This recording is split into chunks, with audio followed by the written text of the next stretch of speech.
There are short stories not written to narrate events, but to awaken something quietly profound in the soul. Comrades, by Vietnamese author Vũ Hải, is one such story. Delicate, unassuming, yet capable of touching the deepest echoes of memory. On a cold, dim night at Da Nang Station, beneath the flickering light of an oil lamp casting long shadows on lives worn by hardship, a 14-year-old girl working through the night, an old soldier from the Trung Son Trail now wandering in loneliness, and two street children, strangers to one another, meet by chance. And in that brief moment, an invisible thread is woven between them, named simply comradeship. Not the kind born in war, but one forged in poverty, empathy, and shared vulnerability. There is no grand drama, no sorrow spelled out. The story breathes in stillness, and in that stillness lies a quiet ache, the ache of compassion. With a few tender lines of dialogue, a threadbare blanket, and 2 small coins for a morning meal, Vũ Hải, with the gentle insight of a woman writer, sketches a portrait of humanity that is neither idealized nor condemned, just deeply felt.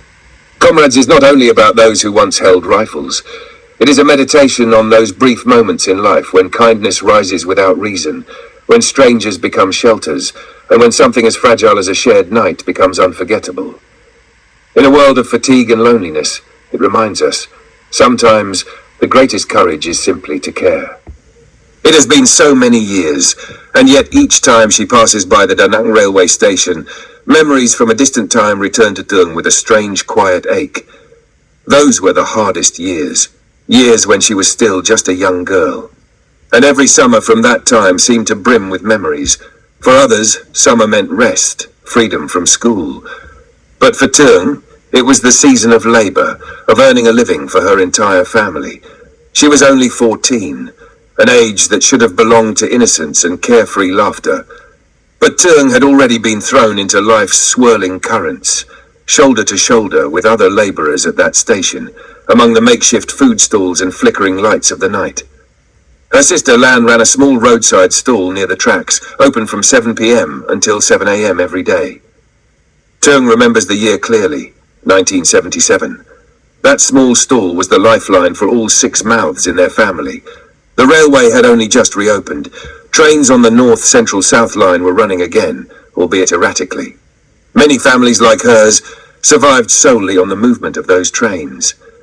The young and strong earned wages from carrying cargo.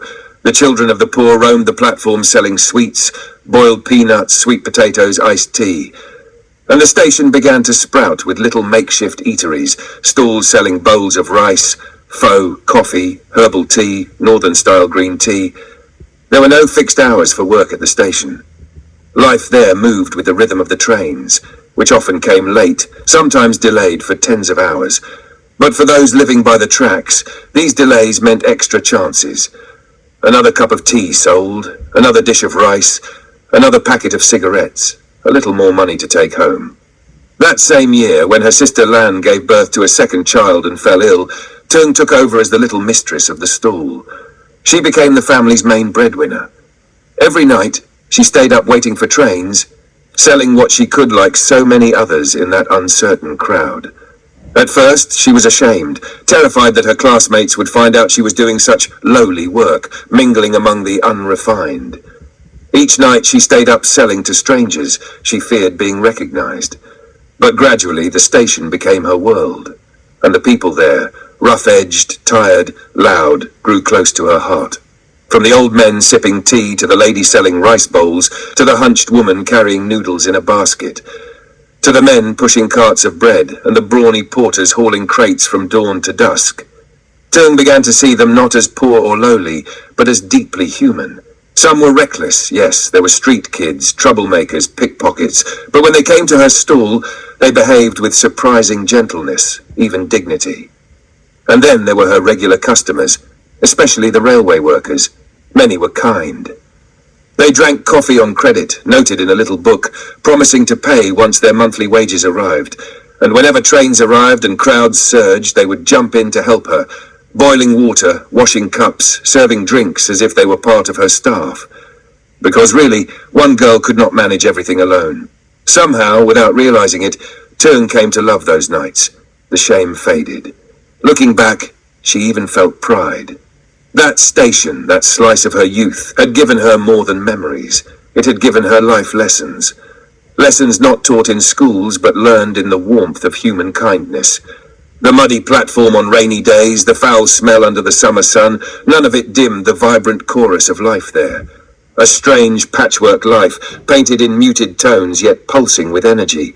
That was the late 1970s, a time when people walked dangerously close to degradation. But somehow, they still held on to what made them human. Night had fallen deep, and an announcement rang out. The train to Vinh wouldn't depart until after 5 in the morning. Tung turned down the flame of the kerosene lamp in her stall, a habit her sister often reminded her of, especially when there were no customers, to save oil. It was the kind of night she had grown used to, quiet at the end of the month when the whole station seemed to fade into a haze of dim yellow light.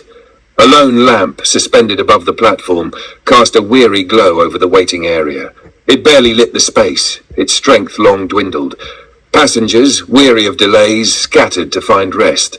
Some who could afford it rented rooms nearby, but most, like always, lay curled up on benches, on concrete, or huddled in makeshift corners beneath the station eaves or in food stalls like hers. Tung herself, when the stall grew quiet, would start to drift off. Until suddenly the soft scrape of footsteps. She opened her eyes. An elderly man had stepped into the stall. He pulled a chair gently and in a loud voice asked, "Is the shop owner still awake? Can I have a pot of tea? Do you have northern tea?" He wore a faded green uniform, one that looked like it belonged to the army, but it was rumpled and worn. Tung guessed he was simply old and no longer cared much for appearances. He looked to be about 60, and though he spoke with a northern accent, his tone was rough, maybe from Nam Dinh.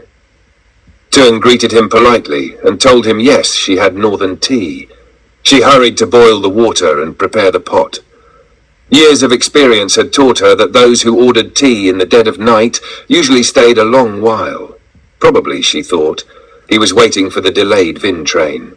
But that was fine. The stall was empty anyway, and the night air would only grow colder. Poor old man, she thought. She brought out the tea and retreated behind the stall. Lighting another small lamp for herself, she sat quietly. Tung was not one for conversation, especially with older customers. She often didn't know what to say. Outside, the night looked exactly as it did every night, drenched in dim, hushed gold. But this time, the shadows near her stall were even darker. 2 mounds of construction sand, one yellow, one white, had been dumped nearby that afternoon, blocking the already faint light from reaching her corner. Those sand piles were signs of something new being built at the station. Perhaps good news for some. But to Tung and her sister, they were like unfeeling forces, hiding their tiny stall from view. Any traveller looking for tea or coffee would simply miss them. That meant fewer customers tonight, and less income for her family's meals tomorrow. She sighed, wondering how long the sand would stay. The old man broke the silence. "So quiet here. Feels just like Trung Sơn. And the mosquitoes. Do you sell wind by any chance? I'd buy some to fan them away." Tung blinked, not quite sure what he meant by wind. He must be asking for a fan, but her stall had none. She handed him a torn paper fan her sister used. Smiling a little, she played along. "This is my sister's treasure. We use it every night to chase the mosquitoes away. If it gets too bad, I can lend you some oil to rub on." The old man chuckled and replied, "I was just teasing. I've lived in the jungle. The mosquitoes here are nothing compared to Trung Sơn." Once again, he mentioned Trung Sơn. Tung began to suspect he had been a soldier during the war. Curious, she gently asked, "So you were stationed in the south back then? Are you waiting for the train to head back north now?"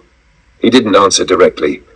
Instead, he waved his hand in front of her, as if brushing the question aside. "Soldier or not, that's the past. These days I'm just a boss. Anyway, how about another pot of tea? Mind if I stay a while longer, Miss Shopkeeper?" His words slurred slightly, like someone half drunken, though he'd had nothing but tea, and something in his tone began to unsettle her. He didn't exactly deny being a soldier, yet he didn't embrace it either. The uniform, the worn-out backpack, the jungle-hardened manner, all of it pointed to a former soldier of the Trung Sơn Trail. But then came that slip. "These days I'm a boss." Tung had lived long enough at the station to know what that word often meant. Boss, or big brother, was how some of the rougher types, petty gang leaders, thieves, pickpockets, referred to themselves in the underbelly of station life. But this man was different. He wore a soldier's coat, carried a soldier's pack, wore the classic pith helmet, and yet he seemed burdened, not proud, by what he had once been. Tung said no more. She left him alone in the stall. He drank a little more tea, then closed his eyes, and just like that he began to doze, sitting upright on the rickety wooden stool. Outside the station lay still. Only a few street kids were still awake, playing in the dark, tossing sand from the nearby piles, laughing and yelling. Suddenly the scuffle of feet, the sound of a brawl. Two boys darted into her stall, mid-fight, crashing into the old man's chair. He startled awake. Still groggy, but voice now sharp, he glared at them. "What are you doing, huh? No other place to play? You bump into me like that? You kids have no respect. Do you even know who I am?" He stood up, no longer sleepy at all. He stared them down and barked, "Calm down. Explain. One at a time. Don't talk over each other. I'll tell you who gets to speak. No interrupting. Understood?" Just like that, the boys fell silent, scolded into obedience. One, with a northern accent, spoke first. "I was waiting for the train, got bored, so I played in the sand, built some houses. I didn't touch him, but he came over, stomped on all my houses, told me to leave. So I hit him." The old man raised his hand, signaling him to stop. He turned to the second boy. This one spoke with a southern accent. "I'm a beggar. I followed the train to Vin, but when I got off, he and his gang told me I couldn't beg there, said it was their turf, so I had to follow the train back here. Now he comes here, and I told him to get lost. Then he hit me." Tung, hidden behind a shelf of cigarettes, listened carefully. And the old man, half stern, half amused, said with a sigh, "That's it. I thought it was serious. Turns out you're both comrades in begging. You're teammates, and yet you're fighting each other. The war is over. The country is united. You can beg wherever you want." He turned to the northern boy. "Next time he comes to Vin, you don't push him around. Got it?" Then he pulled the southern boy forward, placed his hand atop the others. "Make peace now. Rest while you can. When the train comes, you'll have work to do. Begging's a full-time job. Until then, play nice. No more wrecking sandcastles. You two just ruined my sleep." And just like that, he waved them off. The boys slunk away into the dark. As Tung boiled another kettle of water, she heard the old man mutter under his breath, so young. Poor little comrades of mine." Tung couldn't help but wonder, why did the old man keep calling those two beggar boys his comrades? Why speak of them with such tenderness, as if they had once fought by his side? Her curiosity won over her hesitation. She stepped forward and gently asked him again the same question she had asked earlier. "Were you really a soldier on the Trung Son trail?" He paused, then finally nodded. "Yes, I was. Wherever I go, I can't help but remember my comrades. But I made a mistake, got caught smuggling, was disciplined, spent a few years in prison. When I got back to my hometown, my wife and kids had left. I never found them again." His voice thinned. "I gave up after that. Started wandering. I've been living at Vin Station for a while now, just like those boys earlier." He looked away for a moment, as if something tightened in his chest. Then with a touch of sorrow in his voice, "I just came back from Long Xuyen, actually. Visited an old war buddy. He's dying of cancer, late stage. Life's hard for him. I couldn't not go." Then he fell silent. From his tattered army backpack, he pulled out a thin parachute blanket, the kind soldiers once used in the jungle. He wrapped it tightly around his body. His movements were slow, but practiced, like muscle memory from years before. He turned to Tung and said softly, "I'm getting old. The cold gets into my bones these days. I'm lucky to have your stall tonight. If any customers come, just wake me. I'll give up my seat." And then, just like that, he curled up again on the rickety wooden stool, his eyes closed, and in that moment, all of Tung's questions dissolved. She no longer needed to ask. She understood now. This man, too, was a drifter, a leftover from another time. He had once worn his uniform with pride, but life had stripped him of his place and perhaps of his worth, until all that remained was a worn coat, a memory, and a gentle instinct to protect two boys who reminded him of something long lost. The cold deepened, as it always did before dawn, but Tung was used to it by now. She added firewood to the small stove, heating fresh water, preparing pots of strong coffee for the first morning customers. Suddenly, the sharp cry of a train whistle split the air. Then the station loudspeakers crackled. "Passengers bound for Vin, please prepare to board." The old man stirred. He blinked awake, rubbed his eyes, and slowly reached into his pocket. He paid for his 2 pots of tea, rolled up the thin blanket, and slipped it carefully back into his bag. Then, turning to Tung, he smiled. "Thank you, and goodbye." She followed him outside. The sky had just begun to lighten, and then she saw them. The 2 boys from earlier, the Comrades, were curled up together on the pile of sand, fast asleep. They had wrapped themselves around each other in the night, holding close like kittens against the cold. Their limbs were knotted, their bodies pressed so tightly that from afar they looked like one. Perhaps the night had grown too bitter. Perhaps, in the end, survival still demanded closeness, even from those who had fought just hours before. Only Tung and the old man knew. These 2 had nearly come to blows. The old man looked at them. A softness touched his face. Then he turned to Tung and whispered, "That's comradeship. There's no love deeper than the love between comrades." He slipped off his bag, crouched by the boys, and gently pulled out his parachute blanket, the one he had used through the night. Without waking them, he laid it across their bodies, smoothing the edges like a father might tuck in his children. Then he stood, took out 2 wrinkled northern banknotes, the old kind, and handed them to Tung. "When they wake, give each of them 1. Tell them it's for breakfast. Tell them it's from me." And then he walked quickly, disappearing into the rising light, toward the track where the train to Vin was waiting. Morning slowly returned to the Da Nang station. A new day was beginning. Around Tung, familiar faces appeared, the vendors of the early shift, the poor children running barefoot, their voices echoing as they sold snacks across the platform. They greeted her cheerfully. "Tung, did you sell anything last night? Any customers?" Miss Thoa, the woman who sold beef noodles, arrived shortly after. She was slightly out of breath from carrying the heavy metal umbrella she always left behind Tung's stall. She set it up as usual, opened her pots and began stirring. The rich aroma of Hui-style noodle soup filled the air, fragrant, warm, comforting. Tung felt her stomach twist with hunger. But as every morning, she said nothing. She would wait until Miss Toa had some customers before asking for a simple bowl, noodle with broth, no meat. She had learned to be careful with money. After staying up the whole night selling tea and coffee, her first thought was always of her family, especially her mother, who would be waiting to stretch the small amount of money into food for the day. She never ordered anything more than a bowl of noodle with broth, costing just under 1 dum. She never dared touch a full bowl with pork or pig's feet, which cost 2 dum or more. But Miss Thoa, who knew her well, always gave her a full steaming bowl, generous, without saying a word. That morning, however, was different. Before serving anyone else, Miss Thoa called out, "Tung, come eat. I already made a bowl for you. I bought some pork feet cheap yesterday. You get a good meal today." Tung quickly replied, "No, Miss Thoa, I really just want noodle with broth." But Miss Thoa interrupted, ladling soup into the bowl. "Don't be silly, I'm not charging more. I got lucky with the price, that's all. I made it for you, not to show off, just because I wanted to. Eat it while it's hot."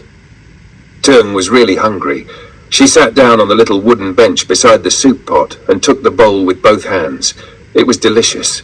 The broth was spicy and thick, the pork was rich and tender, and the flavor lingered warmly in her chest. She sniffled from the chili as she slurped quickly. Miss Thoa laughed. "See? I told you, you don't get food like that every day." Tung thought of the old man from the night before. She smiled quietly and said, "Miss Thoa, you're like a comrade to me." She opened her money box, took out 1 dum, the same as every day, and gave it to Miss Thoa. Miss Thoa smiled and said, "May the gods let me sell well today. If I get another deal tomorrow, you'll eat like that again, comrade." The station was growing louder and busier. The 2 boys, the comrades the old man had spoken of, were waking up. The noises of morning had pulled them from sleep. They were still lying together on the sand pile, wrapped in the thin parachute blanket. They hadn't pulled apart, as if, even while sleeping, they had stayed close for warmth. They didn't seem surprised to find the blanket on them. Maybe they had learned. When kindness comes, you hold on to it without question. Tung went to them with the 2 money bills the old man had given her.